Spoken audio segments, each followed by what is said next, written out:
আজকে এই মরিচগুলো দিয়ে আমি একটা সুন্দর রেসিপি বানাবো। তো প্রথমে সুন্দরভাবে মরিচটি কেটে নেবো। এই তো কাটা হয়ে গেছে। আর মরিচের ভিতরের অংশটা ভালোভাবে বের করে নিতে হবে। এই তো মরিচের ভিতরের অংশটা সুন্দরভাবে বের করে নিলাম। আর একটা ডিম সুন্দরভাবে ভেঙে এর মধ্যে দিয়ে দিলাম। আরে বাহ, দেখতে তো ভালোই লাগতেছে। আরে বাহ, আজকের রেসিপিটা মনে হয় অনেক ভালো হবে।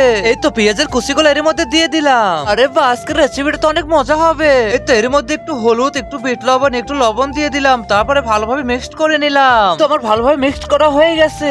এরপর ঢাকনা দিয়ে ভালোভাবে আটকাই দিতে হবে। তা সুন্দরভাবে আটকাই দেওয়ার জন্য আমাকে সুন্দরভাবে কাঠি দিয়ে আটকাই দিতে হবে। এই তো আটকেই নিলাম। এখন তাড়াতাড়ি করে চুলার মধ্যে দিয়ে দিলাম। এই তো কিছুক্ষণ রাখার পর আমাদের রেসিপিটা হয়ে যাবে।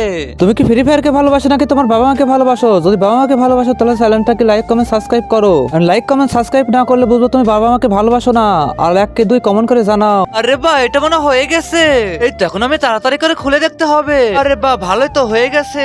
এই তো এখন আমি ভাগ ভাগ করে নিলাম। আরে এখন তো আমার খেয়ে দেখতে হবে। আরে বাহ রাজু, অনেক স্বাদ হয়েছে কিন্তু। আরে আপু বলো কি, তাহলে তো আমারও খেয়ে দেখতে হবে। আসলে তো আপু অসাধারণ হয়েছে কিন্তু।